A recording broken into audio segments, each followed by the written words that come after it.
hyperextended my neck really bad, where a few days later my legs were going numb. I had to go to the hospital, but it could have been really bad. Yeah. But it's the thing is, if I would have pulled that clip, it would not have mattered. It would have come and gone. Yeah. That photo and that crash have been iconic.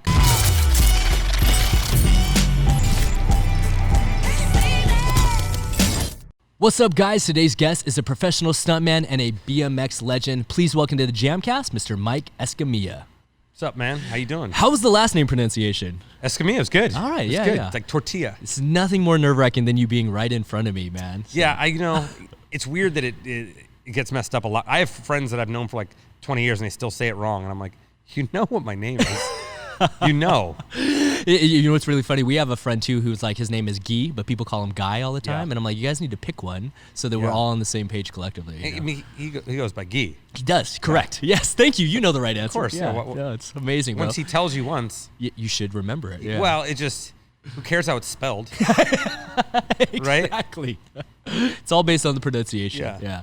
No, man, but more than anything, I really appreciate you taking the time out to do this. This, for those that don't know, this is the first time we actually physically met in person. Yeah. Which is something that I always am so appreciative of, that you took the time to come meet a stranger. Oh, dude, I'm stoked. I've been watching the podcast a bit, and I think I just wrote you like, "Whoa, this one was good." Yeah. And then, you just invited me down, so I was psyched. Thank you. So money, man. And so what's even funnier is that before we started this off camera, you mentioned that you were like a BMXer, and I kind of mentioned to you that I followed your career, but I don't think you really know how closely I have watched you over the years, man. So I'm going to tell you about the first time where I really remember being exposed to you, and one of which was on Nitro Circus, because I had hosted a show with Andy Bell. Yeah. But where I actually first saw you was from a show on Fuel TV called Strangers in Danger. And the clip that I saw was a clip you actually reposted in the last month, which was the bottle breaking on the head. Oh, yeah, it's terrible. Dude. Yeah, that's a terrible that was a terrible moment. I think most people have broken a bottle over their head if you grew up in the 90s. Yeah. We got there. We were in the Ukraine. Okay. And there was a Spetsnaz, right? Yeah, I believe that's what it was. Where he was there doing it with us, broke his bottle. But he broke a bottle, and then the bottles that were left were like, not like a Heineken bottle. They were like Mexican Coke bottles. They were thick. Like you use like an old Squirt or a Mexican Coke, like a thick, there's grooves in it. Yeah. And I was like, dunk, dunk. I'm like, I know this isn't breaking. I'm like, I know this is a terrible thing, right? Yeah. And you're just like, well, we're here to make this show, right? This is what I'm on contract for. My buddy tries it, damn near almost knocks himself out. Then I take the same bottle and I try it. It was miserable. The sound was horrific. It was miserable. And then my buddy tries it again. And then the Spetsnaz dude, who had just done a normal bottle before, he tries to do it, and he's just bong, bong, bong, and we're all freaking out. And he actually splits his head open, and then he passes out. That was the craziest part to me, was that he was trying to play it off, and then you just see him just lose his balance. Yeah. The funny thing is probably like 5-6 years ago, I get a call from some news station in Russia.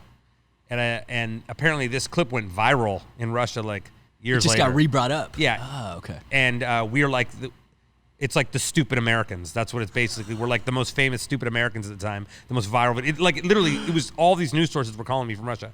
And so I give an interview. I do an interview, and explain it. And then they legitimately just cut everything out and just rewrite it. It was crazy. For the edit. Yeah, and also they cut out the Spetsnaz guy. They cut out anything, so it just looks like two Americans go over there, try to break bottles ahead, and are too stupid to do it. So it's funny, but it's that is crazy. That sucked. I mean, that was, of all the things we did on that show, that was the least dangerous. And that's what I was going to ask you. It was like, from an outside perspective, that probably seemed like an easy gag on paper, but then you show up and do it, and you're like, this isn't. Yeah, I mean, I expect it would just be psh and be over with. 100%. But it was miserable, and it was one of the ones that it goes around a lot. Yeah, that clip. I mean, we did stuff that was so much gnarlier. I was gonna ask you, what was your most memorable stunt on that show, if there is one? I mean, we did so many. We trained with the Lebanese Special Forces. Okay. Where actually we stood against a wall with a bunch of balloons, like right here. And the shot. And they with 40 paces with an M4 shot the balloons, and I turned sideways and they shot a balloon out of my mouth. And I remember they were like, "You want to wear a bulletproof vest?" I'm like, for my face? I'm like, bitch, are you gonna miss? Are we worried that I need a vest? You're like, is that in the cards? I'm like, yeah. I mean, we're gonna. Man. What? That one, we went on a drug bust in Colombia with like the Colombian military, which is pretty heavy. Shit. We did a lot of stuff with animals that was heavy. Okay. Sewage dove into like Mexico City's like sewage plant. It was pretty heavy. We did a lot of stuff. I gotta ask this, and you don't have to say the number monetarily, but I just want to know, like, were you compensated fairly for terribly. the amount of shit? That's what I figured. So, all right, you guys are gonna like this. That's what I figured, man. So the first season, I'll just straight tell you the first season. I think we got $1,500 an episode. And that's like That's a week. Yeah. That's a week. That's what I got on my the MTV. gnarliest shit you're ever gonna do. My MTV show with Andy, same thing. Eat the horrible. But we're on the road for 60 some days. Yeah. So no days off. We did get one day week off because I pinched a nerve in my neck sumo wrestling. Okay. And so we had to stop. Like I couldn't even. They almost didn't let me on the plane because I was in so much pain. They thought I had some coronavirus.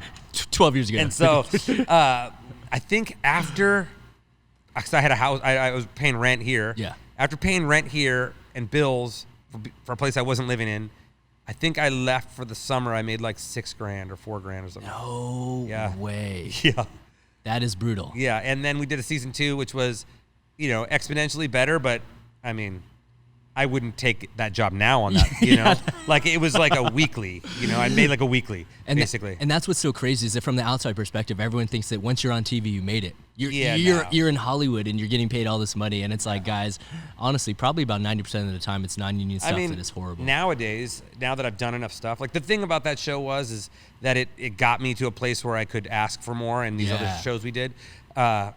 Now it's just like acting too. Your rate goes up every time you get called back. Totally. So it's better now. But now that my rate's up, I can't get a fucking job because the rate's too high. Yeah.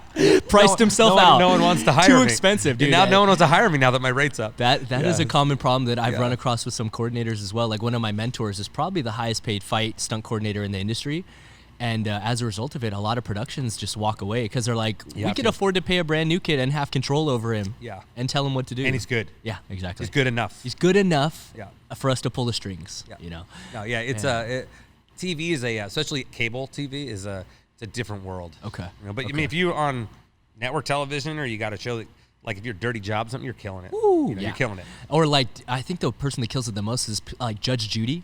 Like those people, Judge Judy and Judge Mathis and stuff. I feel like because the thing is that they're getting paid probably per episode. Yeah. And they're banging out five a day. Yeah, and they bank them and then go on vacation for like 3 months. Banging, it's like Wheel of Fortune, for 6 weeks, and they're going to film 87 episodes. 100%. And they're good for the year, whatever. Crazy. Because those are shows that are on every day. Yeah, exactly. Yeah, that's what you need. Yeah, that's where you start to make that consistent money that's nice. Yeah. So when they're ready for Judge Escamilla, let him know. Let him know. Oh man, that's crazy. Well, I just had to let you know where I first recognized you from, man. That's crazy. I obviously want to like jump into your journey and everything you accomplished over the years, but I feel like before we get to what you accomplished, you got to go to like where you started. So where are you originally from? And if I'm not mistaken, you're a native of Cali like me, which is another rarity in this world of the industry. Well, everyone always says it's a rarity, but then I'm like, well, just go to that neighborhood over there and ask everyone. They're all from California. It's just the on industry. Set. It's just on set. 100%. You go to Pasadena and every single person's from California. Yeah, or La Cañada. Yeah, exactly. So, I grew up in LA County, right on the border of Orange County. Okay. Full, like, just California kid. I had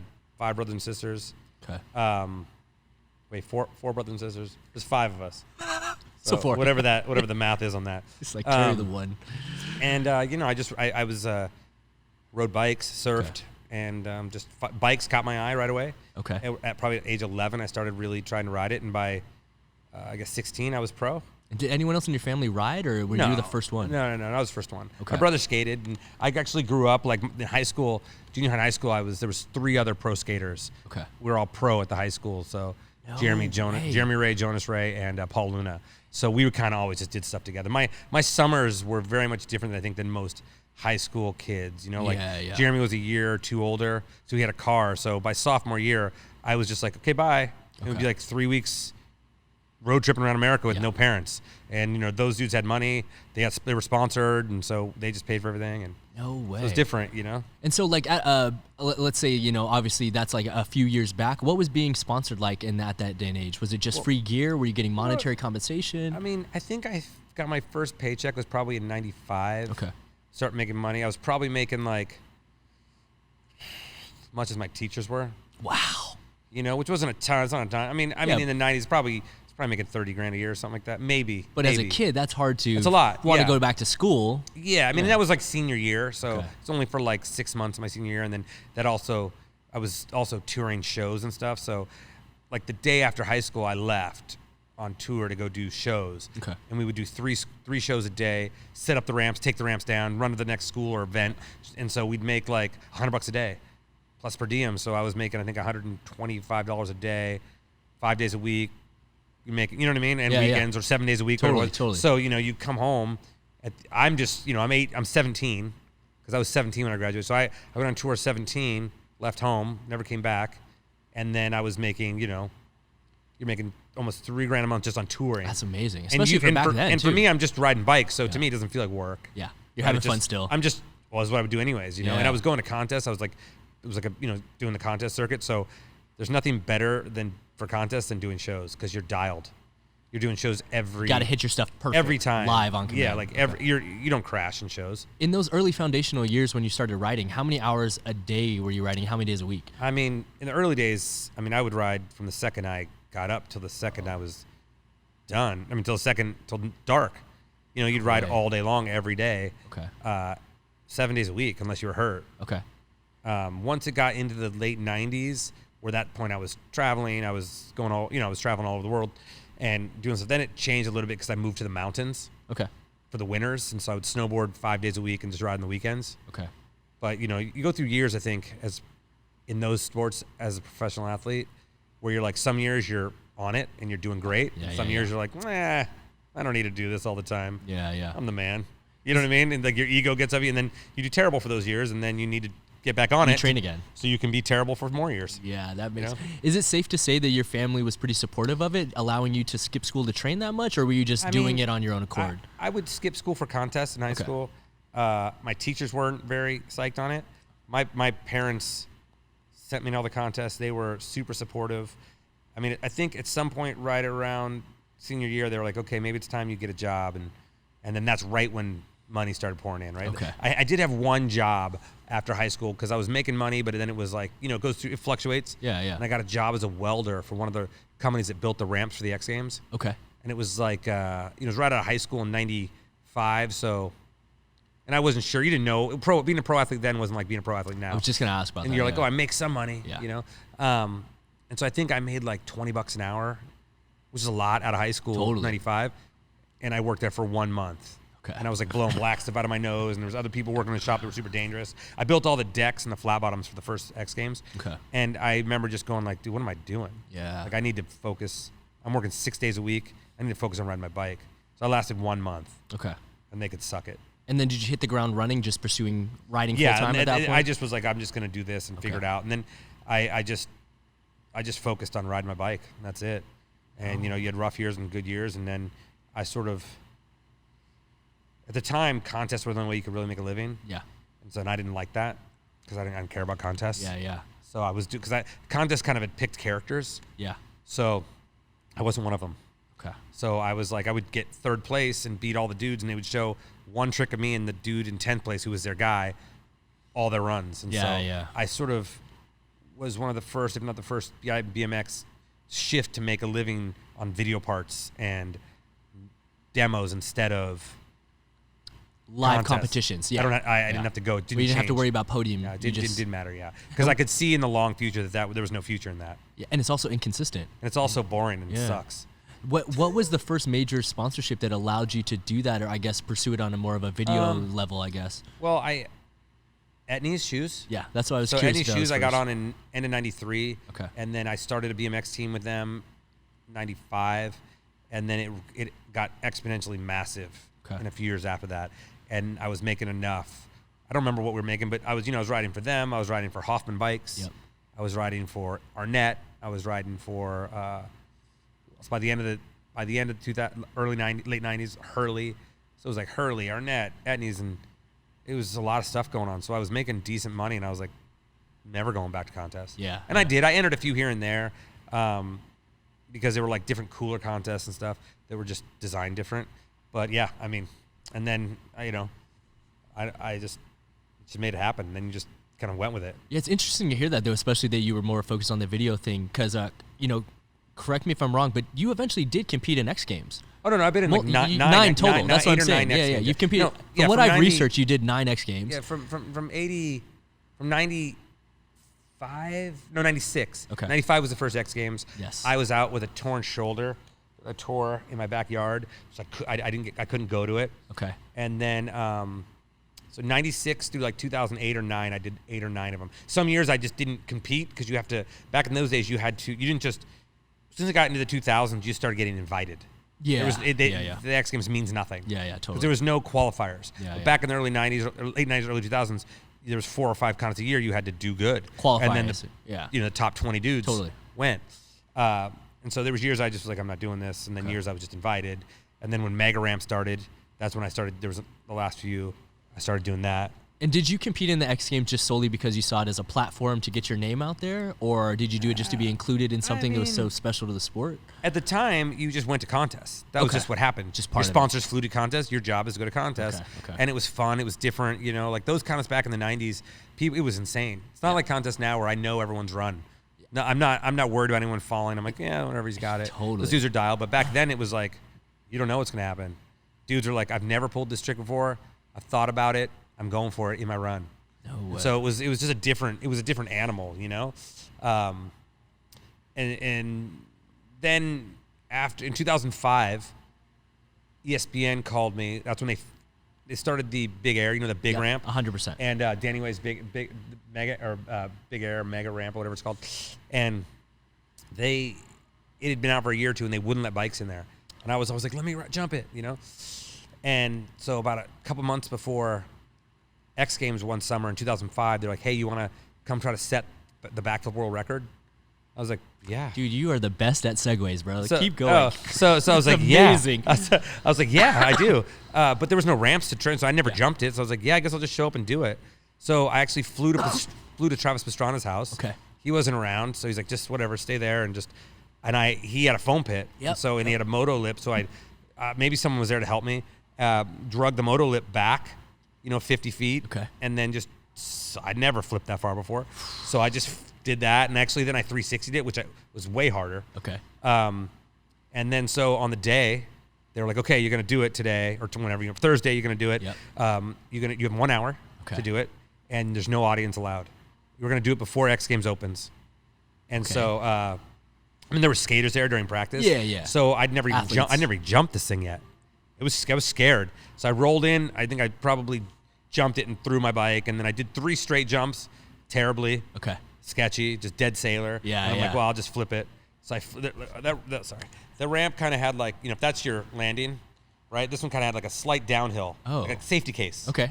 And I flipped it, safety case, and bounced like 30 feet. No and pulled it. And I did that a couple times, and I'm like, fuck, I just got to do this. Terrifying. And I'm running out of time, right? Yeah, Clock's ticking.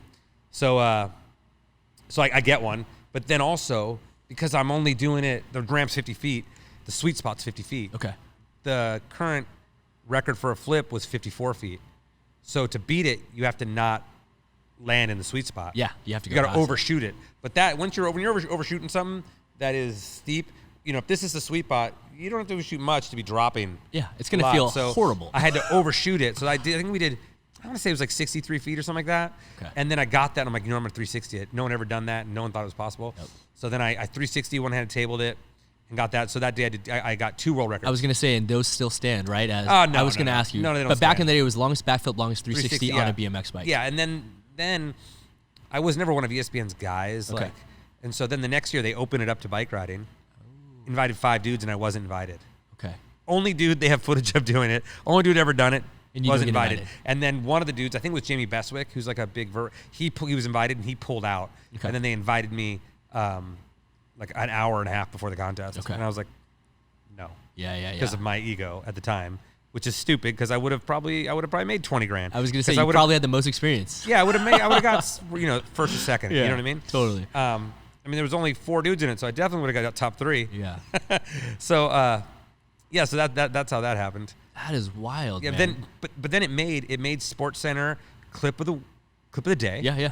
And it made SportsCenter clip of the week. Okay. Which is a big deal. Yeah, top 10 and I don't stuff, care. yeah, 100%. But like I think in sports that's a big deal, right? To get Tip of the week. To take a sport that back in the day probably wasn't as mainstream to be on a mainstream sports platform is huge. Yeah, there was never anything like that. Yeah, absolutely huge. Yeah, never. And so, like, obviously, the time period that you were a part of these sports is, like, so formulaic and the foundations of them. Like, you're at, you know, like you said, you're referencing the first X Games. And across your Instagram, there's photos of you, like, you know, you're on a ramp with a mic and Tony Hawk's in the air next to you and stuff. Yeah. And you got pictures with Matt Hoffman and all this stuff. Like, when you guys were back in the beginning of the scene, did you realize the importance that you guys were having on the sport, or did you just view each other as like young kids just kind of riding? I mean, you know? When I was growing up, I had Matt Hoffman is like he's like the Tony Hawk of bike riding, right? Yes. So for those that don't know, Hoffman is a legend. I had like a whole wall of just Matt Hoffman when I was a kid, and then that was so that would be like 1993. I would have a whole wall. Yeah, like I don't ride BMX and I know Matt Hoffman. You know what I'm saying? It's like by 95, I was on the team. Okay. No shit. And then he's like one of my closest friends now, right? Crazy. So I think once you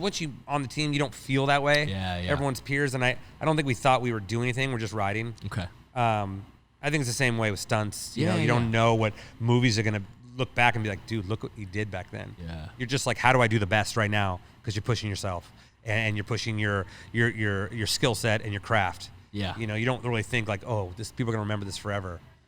Do you still stay up to date with watching the current competitions? No, I don't care. Okay. I mean, they're stuff they're doing now. I couldn't dream of. It's insane, right? I couldn't dream of doing it, but it's lost something, and there's a lot of debate from the older guys of what it's lost, and it's not to take anything away from them because, like I said, I could never do it. The tricks are insane, but it's lost some sort of heart a little bit, and it's just like there's a robotic feel to it, and I think that's a phase and I think it's a product of the internet. Yeah, totally. Because it's nothing special anymore.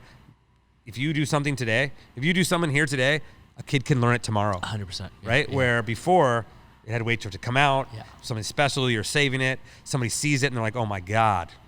Now, second it's done, it's done. Yeah, and to be honest with you, what you're saying, it parallels the sports that like I do myself, like tricking and parkour. Like the level of skill now is stuff that we used to think like that's a video game move. It'll never happen. That's what it's like. It's like watching a video game. They're landing stuff. But like you said, similarly feeling, and a lot of the newer kids think we're just being jaded old guys. Yeah. But I feel the same thing. There's something different. There's something missing, a little spark. Technical, it's amazing. And it's not their fault. No, it's not. It's just different. And I always wonder, is it me getting old?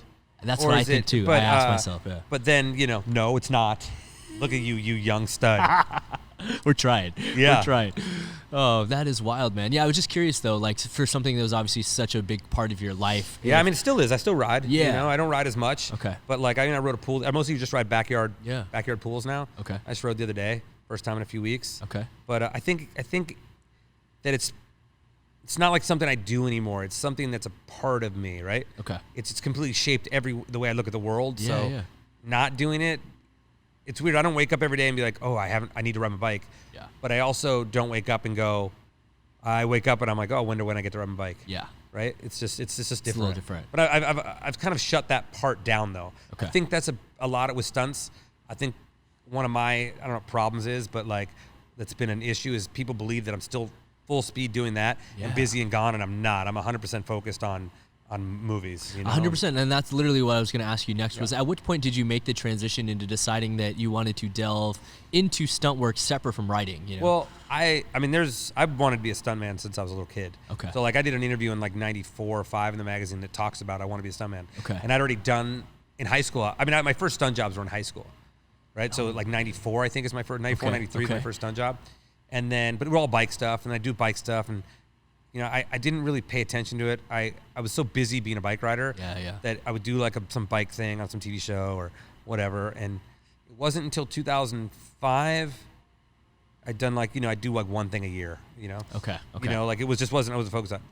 And so I don't know who I worked for. I don't know what shows they were on. I have no idea. Okay. But I probably did 1 or 2 jobs a year. I have no idea what they are. Even to this day, I have no idea. And then about 2005, I did that movie Stick It. Yeah. And so that has a BMX intro to it. And so I got hired for that. And then I came in, and the stunt sequence is actually terrible. They had, not that it was bad, it just was, it could be so much more. Yeah. So we kind of redesigned the whole stunt sequence and actually did some rad stuff. Rad stuff for the sequence. I actually did it. Okay. Like set a ladder up, grinded a ladder down from scaffolding. It was like wheel on the rungs, like dunk, dunk, dunk, dunk. It was pretty cool. We did some cool stuff.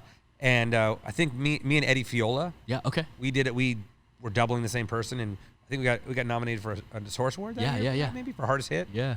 And then after that, that was for Romano. For Pat? No. Or for I don't know why. Jimmy Romano? Jimmy Romano. Yes, Jimmy Romano. So that Jimmy Romano was, I think he was co-coordinating. That was who I was working with mostly. Okay. And then I had expressed to him that I wanted to start doing more. Oh. And then he hired me for another show with Benjamin Bratt. I don't remember what it was. And so he hired me. That was the first time so 2005, 2006 was the first time I did like a bullet hit or something. I was going to ask you, because obviously probably the natural segue would be for people to hire you to do bike-related stuff. Yeah, but it's just not enough of it. I was going to say, it's very specialty based. I did like like in the 90s or whenever it was, I did a bunch of Pacific Blue. Okay. Right? Because I doubled some of the cops. And but that, and then I did Mall Cop. Yes. Where I played one of the bad guys too.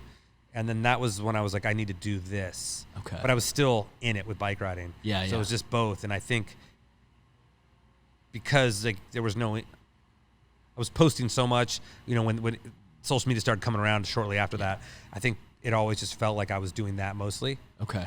And then, so then it just went from there. And so, like, obviously, one of the things that we kind of always say is that stunt people kind of have something off in their brains to pick that to be a profession. Obviously, someone like you coming from an extreme sports world where you probably face fear so many times, do you ever find yourself on set and still get nervous over things, or do you rely upon your BMX experience, I always get nervous. Okay. I don't know, nervous isn't the word, but I always there's a bit of an adrenaline rush. And same. Because the thing that's different about stunts, and now it's different because I've hit the ground enough now that I'm like, but I never wore pads for bikes. Maybe wore some small knee pads. So all the falls for 20 some years, 50 or 60 slams a day, sometimes more than that, we're all padless. So in the beginning, I was like, yeah, okay. I got pads? Put pads on. I'll run full speed at this thing. And I learned quickly that that's a mistake. Yeah. It's a different fall. But I don't know if nervous is it, but I think I get nervous more that I want to do a good job. Same. Right? And I'm so gracious now when I get hired that I'm just like, I just want to do a good job. Yeah. And another thing that probably works against me is sometime around 2012 or 13, I let all my ego go with the bike riding. Now it's a hard one, right? Because the ego drives so much. It really does. It drives so much progression and things, but I let it go, which it also transferred into how I view stunts. So I think I stayed quiet a lot, or just like, yeah, I'll do whatever you want. Okay. That was no like me, and I think that worked against me sometimes.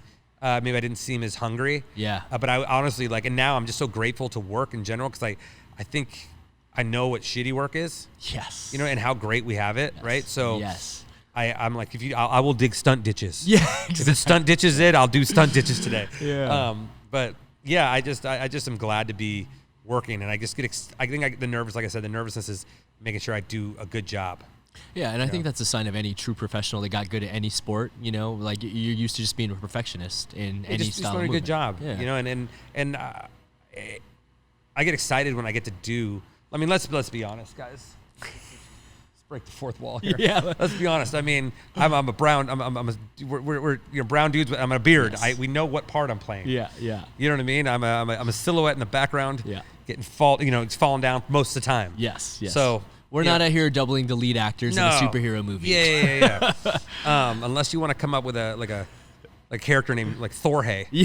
There's a Mexican Thor. Write it in. Yeah. Then maybe, but so I'm in no delusion, right? Okay. Of what's happening when I get hired, but I get excited when I get to actually do ones that I'm, that are more than just falling down. So I think there's a little bit of nervous, because because I just want to do good, right? Yeah, 100%. Did you find it weird getting into something so much later in life and having to learn new skill set? It wasn't that. It was starting over. That's More the hard so. thing, and that's why it's one of the reasons why dropping the ego about it had to go. Okay. Because in the mid 2000s, I was doing stunts, but I also was like going to acting school, and I was like, oh, I'm gonna act too, but my ego couldn't deal with going to a casting call. Yeah. Right. My ego couldn't, because I went from like these tours all over the world. Yeah. People just you're the top of your game in one profession. Totally. Right. To being like you're literally the lowest of low on the totem pole. Yeah. Over here. Yeah.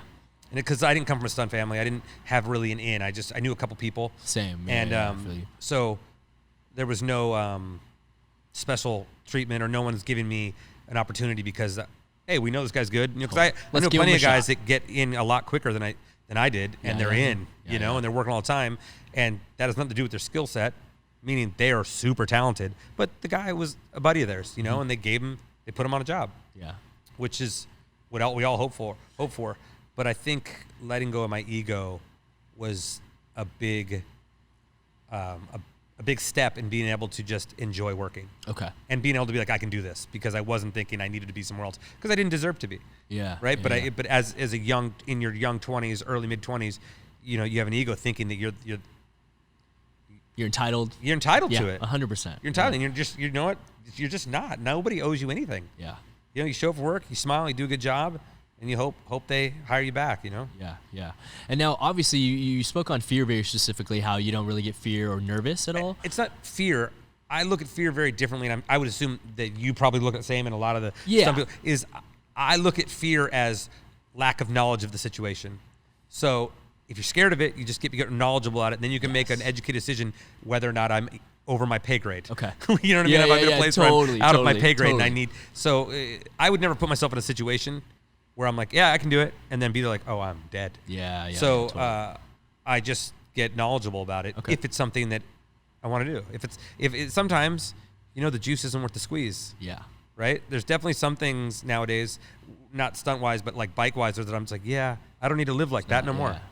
I'm past that point. I don't need to live like that. I'm good. You get the young kid to go, you know, get worked. Okay. I'm going to try to frame this question in the best way possible. All right, I don't know how it's going to come out of my mouth, but essentially my question is someone like yourself that has done stuff like, you know, at one point the biggest backflip, you know, biggest 360 on a bike.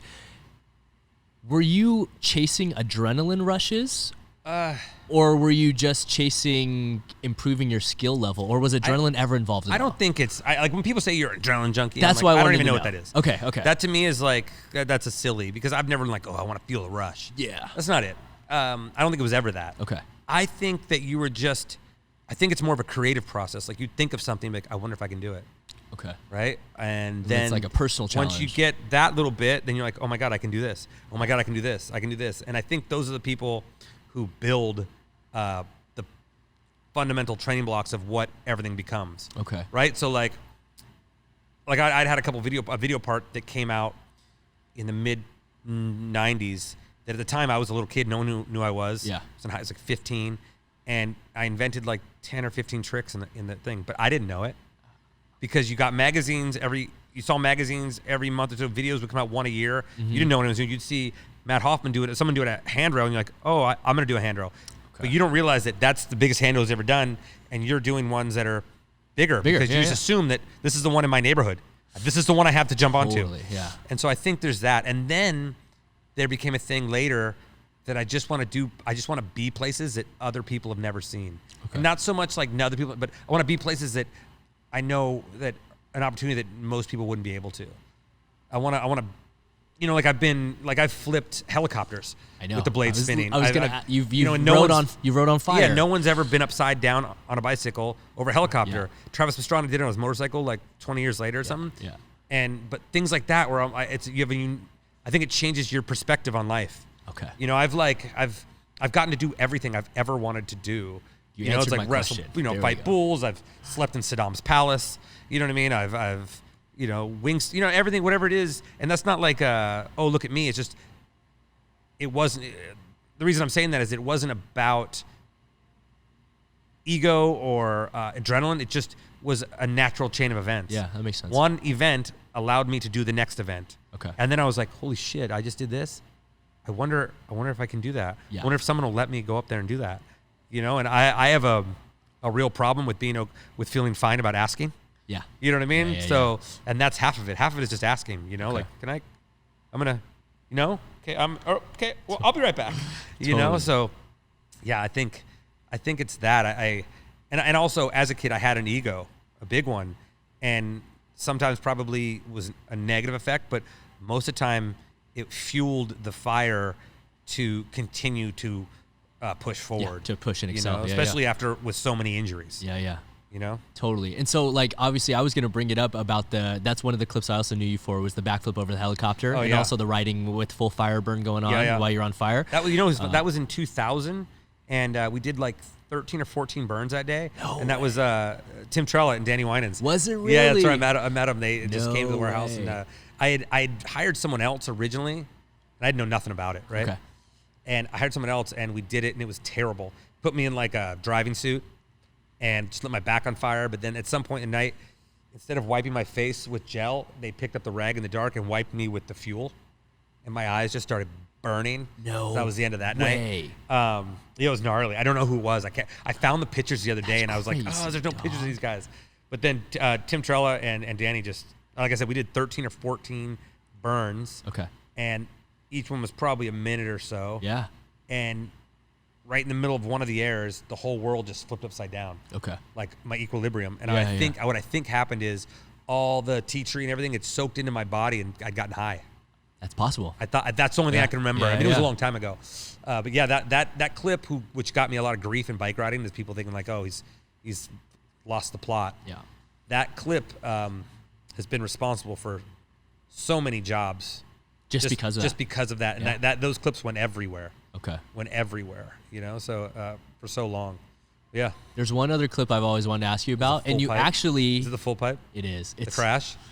The one I want to ask you about is the ring that you rode. And you actually talked about it on a podcast recently. So, well, there was the loop. The loop. The loop, back around 2000, no one on a bike had done a loop yet. Yeah. And there was one in, some skater had built it out in like the 909. Yeah.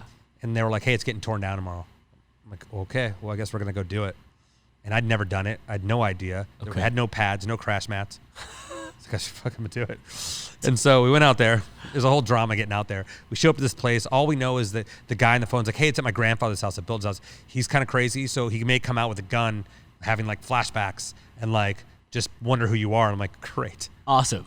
So we go out there, and then no grandpa. We go in the backyard, and then there's this like little outhouse looking thing, and it's filled with all these trinkets. This is like straight out of like Texas Chainsaw Massacre. There's like all these little trinkets all over the walls. And I mean, it's small. Yeah.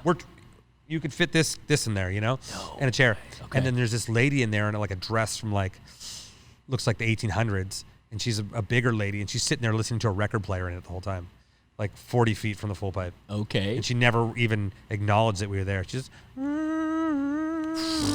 was bananas. You're like, where are we? It was bananas. 909. So get back to the loop. I'm like, all right, well, I guess I'll just like go around this thing fast. Yeah. Which, and I had to get pumped. There was no even Bluetooth speakers back then. So my car was playing Meatloaf, Bat Out of Hell. So there's a clip that floats around, and it sounds like that's the music we added. That's just in the background. No, it's just your car. Yeah, it's just my car, and I do it. I like do it to the music, yeah, you know, yeah. because I'm up at top and getting psyched, you know, and I drop in, and I have debates with other guys who've done loops since then. A bunch of people do them. Yeah, yeah. And they say like I pulled out, but I didn't, because that would require me to like I'd flip off the wall and come out. Yeah. I pumped going in so hard that I just G'd off the back of the bike. Just at the top. 90 at 90 degrees. No shit. Right at bird, I G'd off. That's my bike what shot happened. around, and then I kind of flipped up around it and you then just fell go onto through. the bike. And that if you look on the thing, in one frame, my helmet's touching this shoulder, next frame is touching it. Yeah. So I'd hyperextended my neck really bad, where a few days later my legs were going numb. I had to go to the hospital, but it could have been really bad. Yeah. But it's the thing is, if I would have pulled that clip, it would not have mattered. It would have come and gone. Yeah. That photo and that crash have been iconic. Yeah. In the sport and in, you know, either way. So fast forward a decade later, and they have the Night to Circus show. Yeah. And Travis is like, you want to do it? Something. I'm like, yeah, I got an idea. I want to do a grind loop. So it was just like 2 bars, and I was going to do my pegs inside. I've seen those, and it looks those are like, people think like horrific too. a roller coaster, and people think it's easier. It's by far the hardest thing, because if your wheel touches either side, it's only a 4-inch gap, right? Yeah. And the difference in having too much speed and not enough speed is 1/2 crank. That's the difference.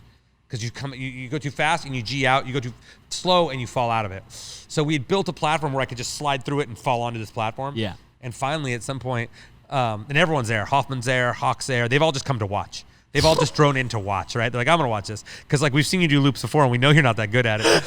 So I'm like, thanks, dude. And so Yes. And so I was like, okay. And then we did it, and we're like, David Pope. You know Dave Pope? Yeah, I know who he is. He was there. He's like, you know, as soon as I go around, if you hear my pegs come off, because you can hear it, shh, throw the crash mat. Yep. And so I was doing that, and then I do one, I come out of it, but then like around the curve, I come out of it here and then click back into it here and then come around. But he threw the pad down because he was doing his job, and I stopped. I'm like, oh my God, this is doable. We can do And this. so then I say, no one throw pads, no matter what happens. I mean, I'm 60 or 70 crashes in at this point. Yeah. I'm tired, getting close to midnight. They're getting close to pulling the plug. So then I just crank one in. I do it. I'm coming around the loop, coming up, and I fall out of it into a front flip onto the bar and then onto the bar. And that clip right here is right here. Yeah, I was gonna say I have that video pulled already, dog. Okay. We're good. So, I already got that and one. I got worked. I broke ribs. I cracked my ankle. I was worked. It's a terrible looking crash. Yeah. It's a terrible crash. So I walked off for a second, caught my breath, knocked the wind out of me. I took my shoe off. I taped my shoe, like duct taped my whole ankle so it couldn't bend. And then I had I had a chest thing on, so I took tape and I wrapped around the inside of me, like, cause I had this other band on underneath. So I wrapped it real tight and I gave it one more go. And I came all the way out of it, and we built it wrong. We didn't know at the time, but what we did is we built it so it came around, and as it comes around, your wheels would just meet the ground. Okay. But the problem was that kink was slightly too harsh. It needed to come around flat and then drop out of it. Oh, does that make sense? yeah, so when I came around and yeah. my wheels hit, I'm just not in the right body position, so it kind of buckles me a little bit. Yeah. And I come out of it, and the slippery ground, I just wash out. But you make the rotation. I make it It's roll just you around, I needed come out, a and I better just exit. slide out afterwards because I'm just a little off weight, and it's a super slippery, warehouse floor. 100%. And that was it. They were calling it because I was like, I'm going again. But it wouldn't have mattered. We just built it wrong. Do you view that as one of your most difficult bike riding? That was the most difficult and That's one what I'm I most thought. scared. I did a rail to flip once where it's just jump. I built this rail I've to seen flip. that. It looks like and a I curved built it, rail. Yeah, and I built it into, and I did it into the most gnarliest ditch ever because I knew people were going to talk shit that I built something for street. And that one was real scary because I was so committed though. I'm like, my bike breaks, I go to the hospital. It's the only way we're quitting. Yeah. Because it was the video was coming out in a week and it was like my banger. And that one was pretty scary. The loop was the hardest. Okay. And now, with that said, I know some contest built one for a contest for people to try. And okay. It wouldn't surprise me if someone just does it first try. Especially if they have it built perfectly, Yeah, too. they build it right. Yeah. And I wouldn't doubt it if they just do it first try, but that's the way it works. Yeah.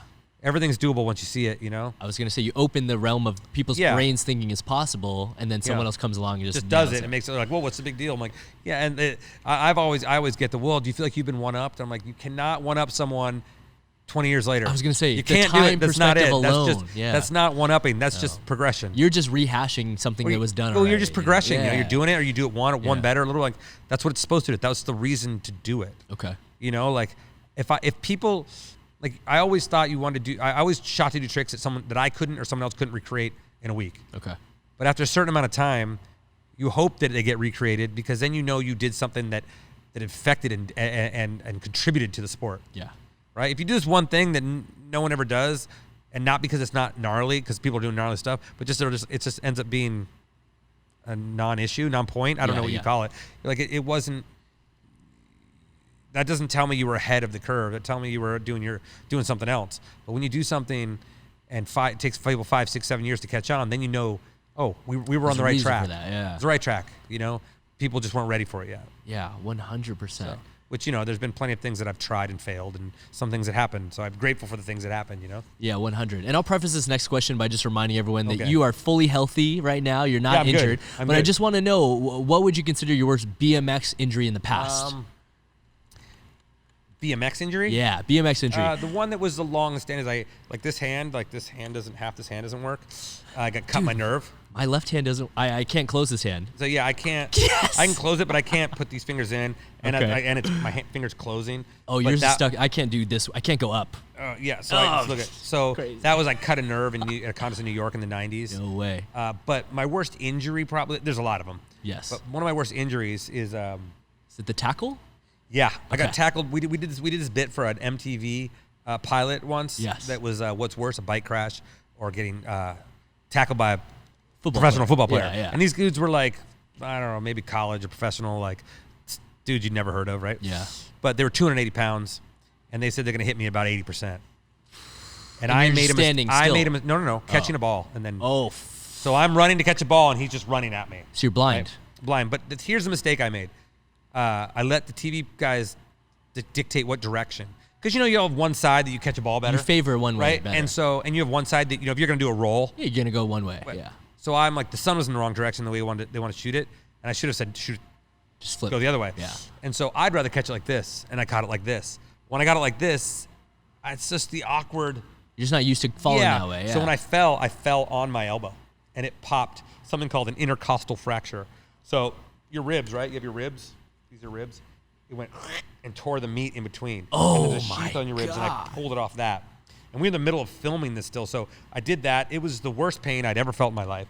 It took. I sat up sleeping. I slept for 3 months. I had to sit up sleeping. I was doing everything. This is a long time ago, but I was doing everything I could. Like, I was desperate, right? Like, my friends who have had surgeries in other countries, and I mean most people are good, but I did a round of HGH because I was like, just to try to help stimulate. Because I healing. didn't know, and at that time it was like pretty taboo. You know what I mean? I was sleeping, sitting up. I'd have like a stem unit on all night long just to sleep. To help it, yeah. Couldn't breathe, and then about 9 months goes by, and I'm still not great, and I get the call for Ant-Man.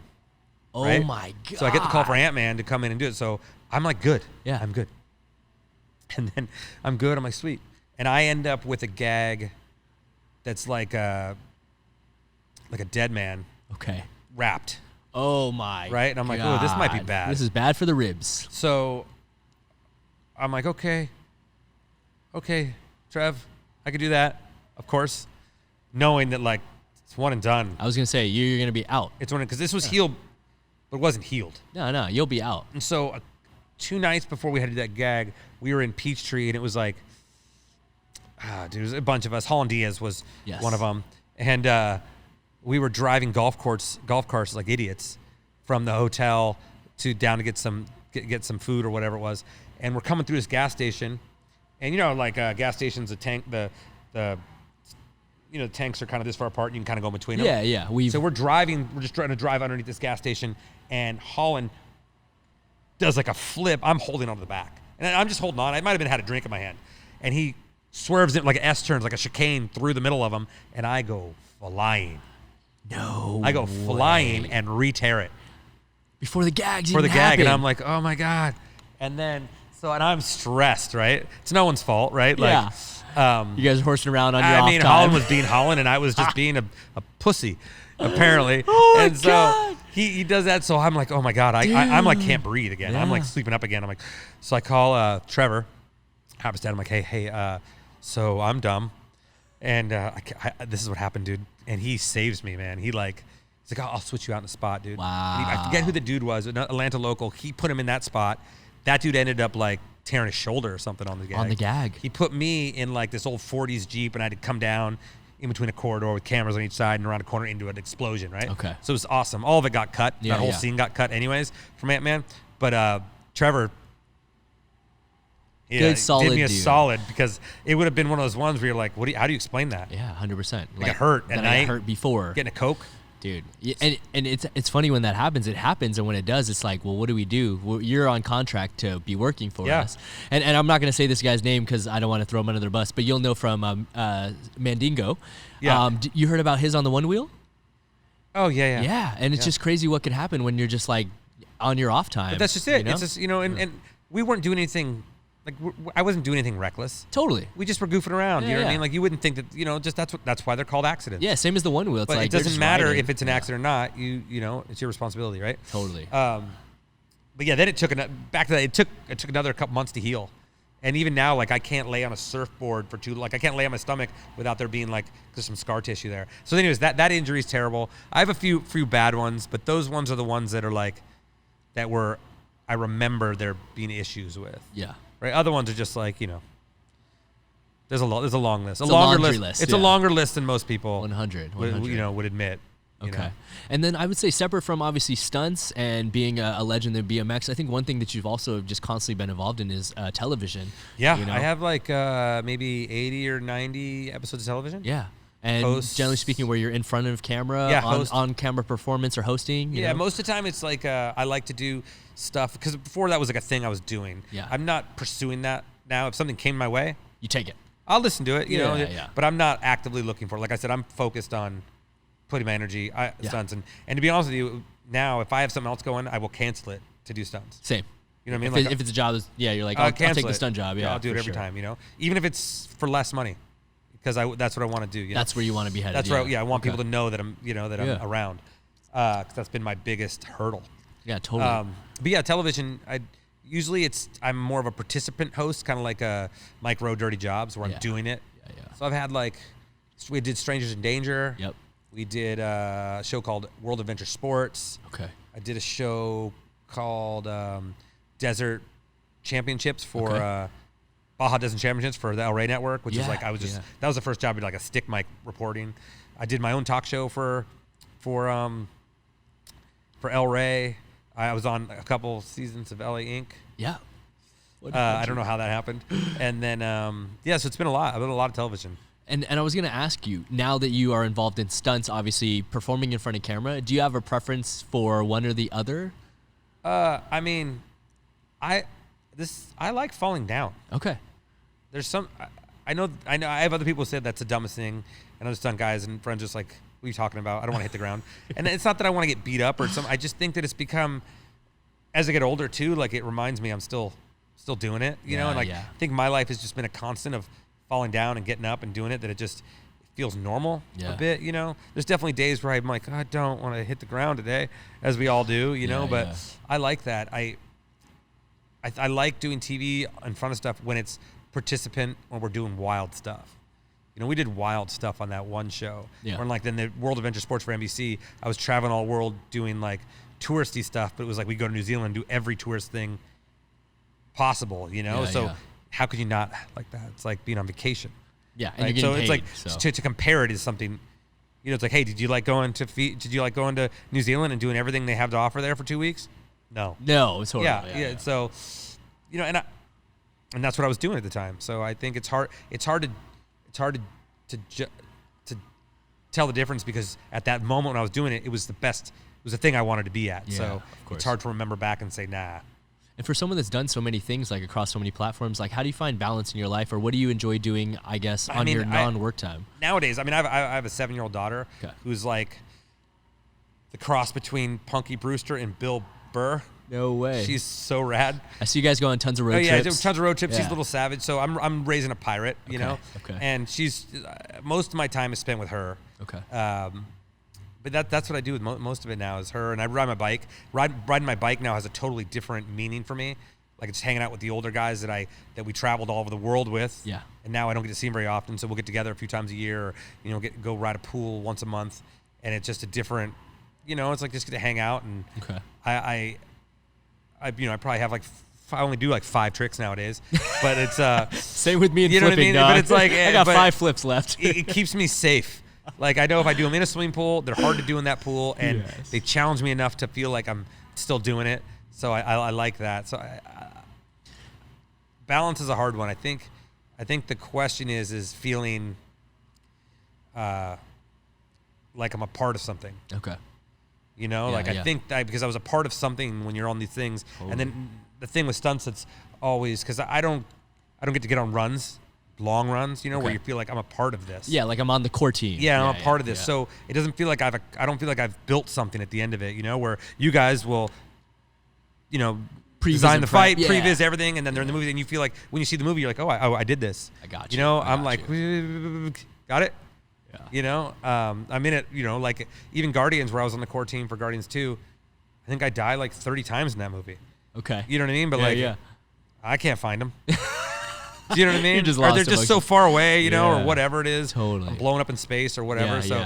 It's just that one I felt like I was a part of something, you know. But I think my biggest thing nowadays is feeling like, I've realized that I like feeling like I'm a part of something. Yeah.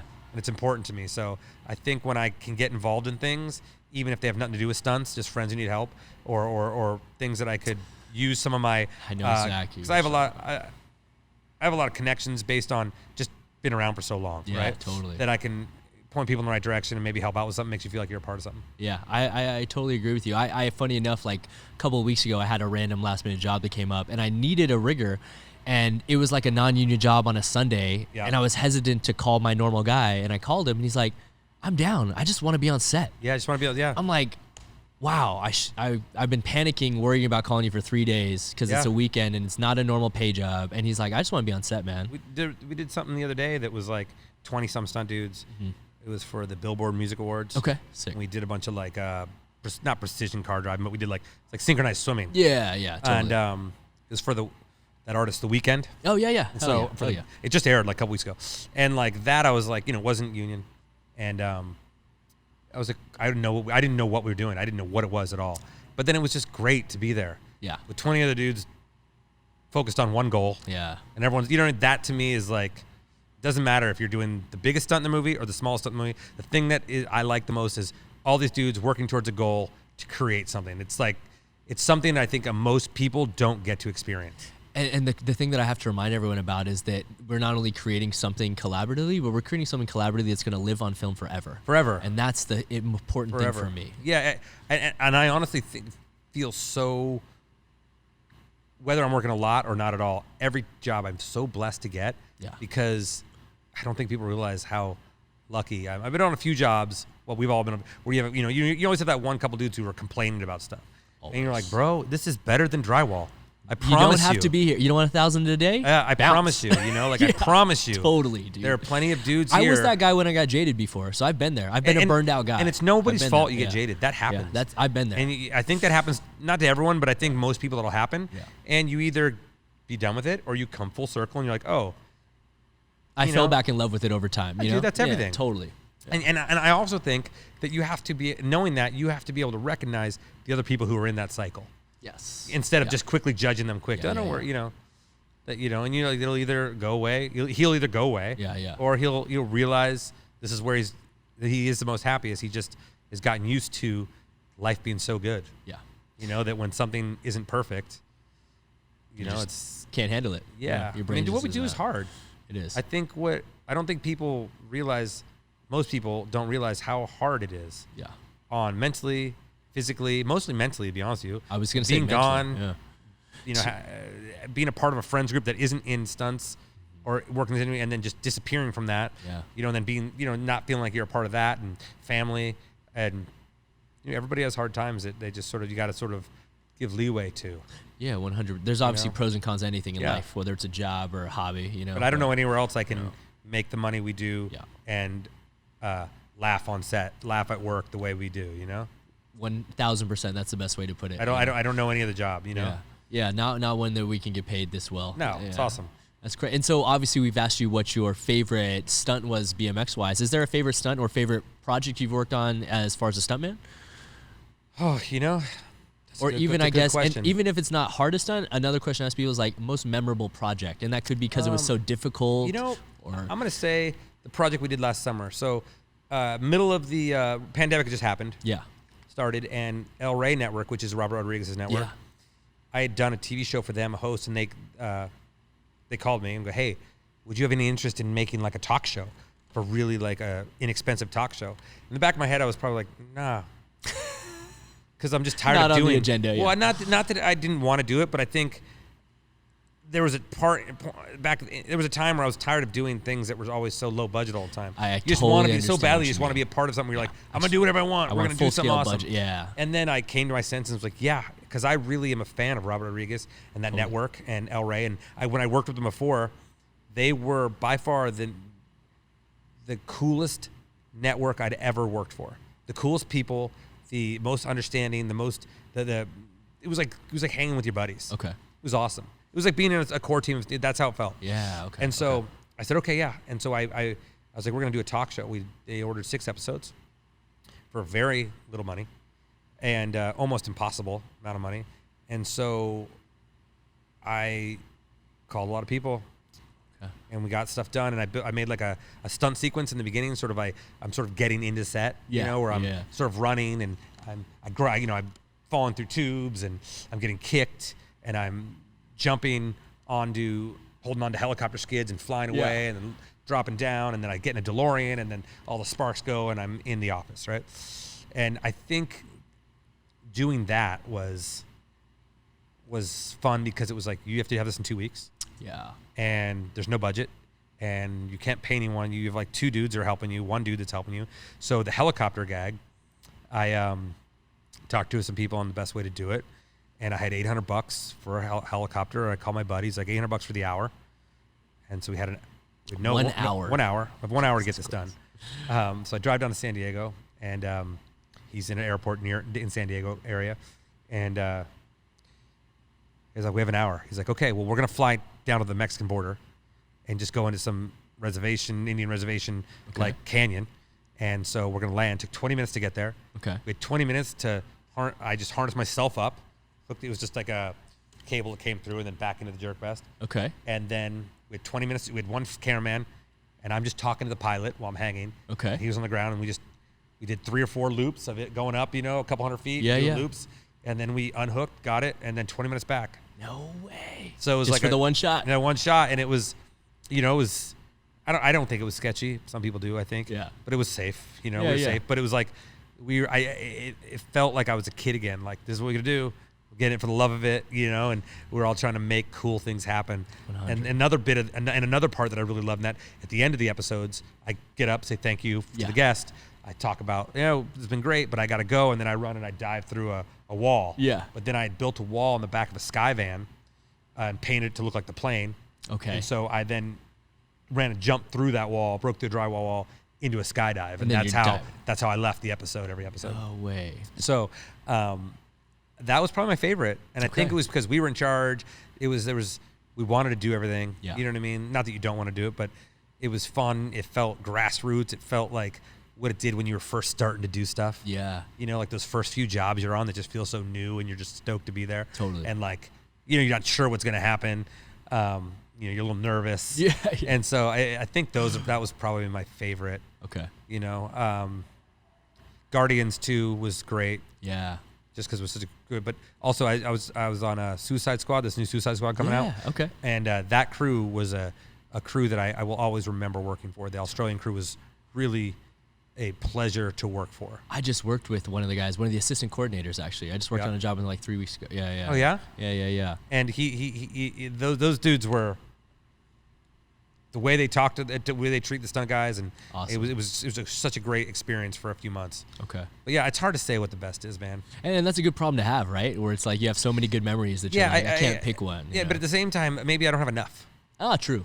Maybe that's it. So. Maybe you're only picking between a select few. Yeah, right? maybe I don't have enough. Where like I know some of my friends are like, I could never pick because I've done too much. They don't even know, and these dudes that I are friends now, you don't realize that they're in every movie that you've loved for the last 20 years. I know. They're the dude, and you're like, that's very true. You know what I mean? I want to dress up as a predator. Yeah. You know what I mean? Like there's things like that. You're like, there's a couple things I really want to do. Like I haven't been a part of any Star Wars stuff yet. Oh, okay. I don't care if I'm a dead stormtrooper. That's just a bucket list. Yeah, I just want to be in a Star Wars thing. I got you on that. Okay. But like those are the things that for me, I think where I'm at now, I'm like, I just want to be a part of things that I'm psyched on, that I love.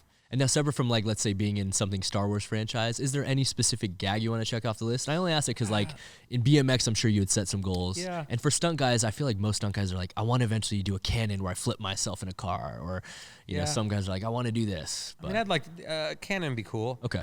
Some sort of car flipping would be cool. Okay. I'll be honest with you. Anything that I feel like puts me on the right at the edge of my skill set. Yeah. Right, where I'm in control, but I have to prepare for it. I like things that you're like, okay, I need to get there, right? That because if it's something that you can do, like if someone said, oh, you're going to take a bullet hit and you're going to fall down running, you know what I mean? Like, no problem, I'll give it 100%. Easy. But you're not being challenged there. Yeah. Right? But if something that requires you to prepare for it, to me is the ultimate ask to get asked to do, because you get to. It has more to do with you then. Yeah, it's kind of like reverting back to what you said about fear. It's not even fear-based. It's like the challenge-based. I get to learn something. Yeah. I get to do something. And at the end of the day, I get to be like, yes, okay, we did that. I did that, and I worked for it. I didn't just show up and do it. I worked for it. Those are the things. So I don't think it matters what it is, as long as it's right to the edge of my skill set where I have to be at 110%. Okay. To do it. I think that is where I think special moments lie for me when I leave a job. Okay. You know? Oh, that's super cool, man. That is super cool. You know? And now, obviously, with where we're at in the world and things have been so crazy and we're all just trying to get back to work at this day and age, is the current focus to just full-on pursue stunts right now? Or do you have any focus on bringing back that show that you talked about being in love with? I mean, I started that podcast. It's called Keep Bleeding. Yes. I think I did about, before the TV show, I did about 13 or 14 episodes. Honestly, the stories, I mean, I was psyched on them. There's some stories in there that are unbelievable. Yeah, totally. You know, friends who've been started to get eaten alive, like people having surgeries. Like electrocuted guy, yeah, right? Yeah, electrocuted surgeries with no anesthesia, like really, really great stories. And then we did the TV show too. I would love to start doing the podcast again. Okay. I think pandemic kind of unmotivated me. Yeah. Unfortunately. But I just want to I just want to work. Yeah, man. You know what I mean? Work. I wouldn't mind starting to get back into acting more too, because for a while that was what I wanted to do. I would love to start doing stunt acting roles. Yeah. More. But really, I just want to work. Okay. Like I said before, right now I want to be a part of it. I like being a part of a team. Totally. You know? I'm going to Atlanta tomorrow Yes. or in a couple of days for a couple of weeks. So I'm excited for that. Yeah, man. I don't even know what we're doing, but I'm just glad to be. Get the call. Yeah, I'm just glad to be on set and Yeah. working. 100%. I know that sounds probably pretty cliche, but I think we've all learned after this year that like life is a lot simpler. Being happy is a lot simpler than you think. 100%. And just being, a part of something is as simple as I need right now. Yeah, and I think it's really cool, and we're also blessed to be in a position where we actually want to be at. And this is a question that I'm really curious to get your answer on, and it's something that I've been really trying to just ask a lot of people that have accomplished things in their life. Is it your wardrobe? Because it needs work. This is a well thought out plan, man. Yeah. You know what I'm saying? But no, what I wanted to ask you for someone that's accomplished so much is what advice would you give your younger self, if any at all? Oh, man.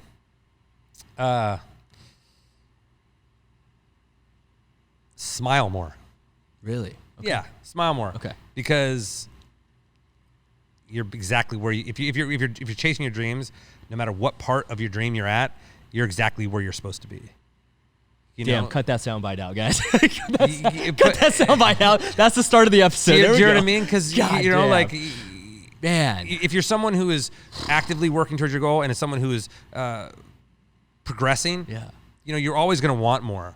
But be happy with where you're at the time, because because at some point no one's going to come knocking on your door. The phone's going to stop ringing, and you're just going to be left with these things that have these stories that have made up your life. So enjoy them now instead of being like me, who I'm just talking about stories now. How great things used to be. Dude. No, I'm kidding. But I think that's it. I think I would have told him to smile more and stop talking and listen more. Listen. Okay. In life or in work or everything? Both. Okay. Both in general. I feel like if you're always talking, which I have a case I tend to do. And we also host, so it's so you're natural if you're talking, then you're not listening. Yeah. Right? You're just projecting, right? And I think that if you're projecting, if you're always projecting your thoughts and your ideas, and you can't ever learn anything new. And I don't give a shit who you are. Mm-hmm. There is someone who's smarter and better at it than you. Everywhere. It doesn't matter. I don't care right now if you think you're the best director, if you think you're the best tricker, stuntman, there's someone better than you, and no one even knows who he is yet. And so you can always the trick to being the best is knowing you're not. Because then you're always open to learning, I think. Yeah. Right? You're not complacent and you're not cocky. Even in bike riding, there was a switch for me somewhere where my riding changed, and it was because I was done thinking that bike riding was the coolest sport.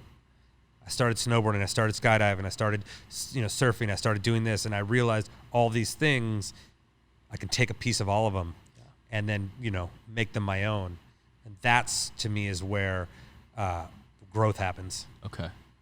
Damn. It really hit me hard hearing your one about smiling more and being happy with where you're at. Because someone like myself that's just I feel like I'm just constantly climbing the hill.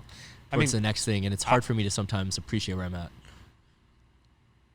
Be glad you're climbing a hill. Wait till you get to the point where you feel like you're on a treadmill. Okay.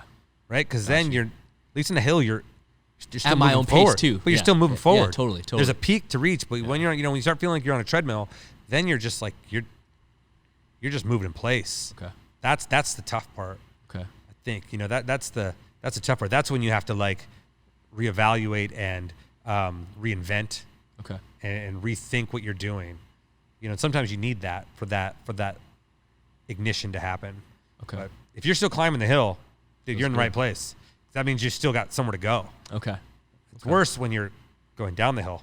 Yes. You know, once you reach the top and it's on the other side, you know, the trick is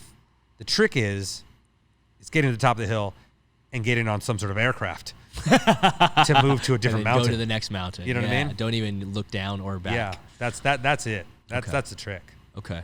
Yeah. No, that is super good advice, man. Like I said, and like you mentioned about how having to just talk less and listen more. That's probably been the greatest benefit of having a podcast like this is for me to ask a question and then just sit and then hear 100 different responses over the last 2 years. You know? I mean, I'm sure we've all watched Joe Rogan. It's like all I do. Think how much he has learned and how much knowledge he's gained just by the guests he's listened to. 100%. Right? Just by the guests you listen to. Info in, you know? Yeah. So I at the same time, I wish I took that advice more. Yeah. Right? I'm saying this knowing that I'm not doing that. But at least you're aware of it. I'm right? aware You're of it, aware you know, of and that's a start. Oh man, no, that's super cool, man. And before we get out of here, this is another question I ask everyone, and I'm very curious to hear what your answer is. Just simply because you've already, you know, like we said, done so much across so many genres and platforms. Where do you personally see yourself going in the next 5 years from now, and then what about 10 years from now? You know, I feel like I've obviously been asked that question a million times. Of course, a million different it's interviews. a stereotypical question. I think the question needs a little tweaking. Okay. I don't think the question is where do you see yourself in 5 years. I think the question is who do you want to be in 5 years, right? Or something like that, where I want to be someone who's a part of something and stoked to go there every day. Okay. Right? Like I want to be a great dad. I want to be still working. I want to be working with people who want to work with me. Yeah. I want to be someone that people want on set. I want to be doing a project that is important to me. Okay. Whether, and hopefully I'm somewhere for something that I don't even know I wanted yet. You know what I mean? Yeah, I hope that I'm evolving as a person to where the things that I want, I don't even know I want them yet. And then I can start working on them, because that means I have a whole new set of goals to look forward to. And that to me is so important. Yeah. Whatever your goals are, I don't care how big they are, how dumb they are, but if you have something you want to do and you're working towards them, no one can say anything to you. Yeah. Only people saying stuff to you are people who are doing less. Yeah. You know? So I think that's it. I mean, I'd like to be walking. That'd be good. I'd like to be employed. My last tag was going to be, do you think you'll ride forever? Even just recreationally? Yeah, I think I'll ride my bike forever until I can't physically do it. That was my question. Or when I was going to say when I don't think the injuries would affect me, like I'm worried about hitting my head or something, but it's like there's just versions of it, right? Like I can still go out and pump around a pump track. Exactly. As long as you're always doing it, you know, I think that's it. I think bike riding has become such a part of me. I don't, even though I don't wake up going, I need to do this today, I don't see, to me, it's like breathing. Okay. You know, it's like surfers. You're a surfer, you're always surfing. You're always going to surf. It's part of life. It's not a sport. Yeah, like there's 80-year-old surfers out there. Yeah, I have friends who are in their 50s, they're still doing 900s. No way. Yeah, dude, they're gnarly. I actually have a guest coming up here soon. Her dad is 80 years old. He can still round off back handspring. Yeah. It's crazy. I mean, as long as you can physically stay healthy, like you're not having an issue with something like, if you keep doing it, I think you can keep doing it for a lot longer than what people think. And with technology, hopefully, we're on the better end of. I mean, like I've had a bunch of knee surgeries, and I'm just like, well, I'm hoping in 10 years that the technology will be there that'll just be able to, I'll be able to regrow that. They'll just regrow this thing and they'll just be put it in. We got the same thing, and I'm thinking I'm just going to keep wrecking myself, and hopefully in 10 years I'll just magic surgery. That's why I keep getting dumb tattoos, because I'm like, at some point, just gonna have a cream. You rub it on, it's gone, and it's gone, dude. 100. You know, that's you know. I have some dumb shit on me. I have some really terrible. Like here's an ear. At least that one's hidden by your pants, though. Yeah, this one's a terrible one. It's an ear I brought back from Vietnam, and that's like that has to do with a war story my dad told me. No and way. I brought it home, and I'm like, Dad, I brought you an ear back from Vietnam. Thank you. He's like, that's really inappropriate. That's terribly inappropriate, Mike. And I'm like, yeah. Whoops. I know. I need the cream, Dad. Yeah. Where's the cream? Where's the cream, Dad? Exactly. Yeah. Oh, man. Well, man, like I said, I've been, even before we got here, I was telling Connor about how hyped I was to sit down with someone like yourself, and just someone that I grew up watching in so many different regards. I appreciate you having me. Because Yeah, I was like, this guy doesn't, I'm like, all right, podcast, I don't know what we're going to talk about. You know, because that's nice to hear that I was important at one time to you. 100%, man. Like, dude, so like I said, I can count out numerous iconic moments from the backflip over the helicopter to crazy. the bottle smash on the head. You know, it's like so many different areas where I see you, and to finally put a face, a name to the face of it, actually shake your hand in person has been amazing. And now awesome. I hope we could just work on a set together next. You know? Yeah, dude, I can't wait. So. I mean, I appreciate, and I appreciate the first few dudes who really hired me for real jobs, like Jimmy Romano, Chris O'Hara. Amazing guys. He's done a lot for me. Totally. Tom Harper done a lot for me. Yep, Tom Harper. Like, so a lot of those dudes who did a lot for me and like put me on real jobs when they didn't need to. You know, we have some overlapping names on that list. Harper was one of my mentors. Oh, he's great. Some of my longest runs have been with him, you know. Yeah. So I owe it all to them too. And yeah, man, we're very blessed to be in this day and age in this occupation now. I just hope that we'll get the chance to collab. So yeah, I hope so. Yeah, man. I'm not gonna be this handsome forever. But you don't have to be if you play characters in Guardians of the Galaxy. So you know. Yeah, I mean, prosthetics it up, baby. As long as I'm a silhouette 400 feet from camera, I'm good. Exactly. Oh man. So with that being said, can you just look in that camera and let people know where they can stay up to date with your own personal journey and follow you? Yeah, I mean, Instagram is just my name, Mike Escamilla. I think I have a Facebook. You can check. Okay. I don't know. But that's pretty much it. It's just Instagram, really. No worries. And then podcast. Check out the podcast. Keep Bleeding podcast. Hopefully there'll be some new episodes. And yeah, that's it. Hell yeah. Yo, guys, with that said, please be sure to hit that like button, comment, subscribe for brand new episodes each and every week. Join us every Monday for Jam Breakdowns and every Friday for brand new JAMCast, interviewing influential members of the movement community like Mr. Mike Escamilla himself. So with that being said, guys, I got to give one more very special shout out. Thanks for coming through, man. I really appreciate it. That was awesome. So stoked on this one, yeah, guys. it's good. Thanks. And as always, guys, coming through, I'm your host, Travis Wong. Thanks for joining us here on another JAMCast. Until next time, we'll see you all soon. Peace.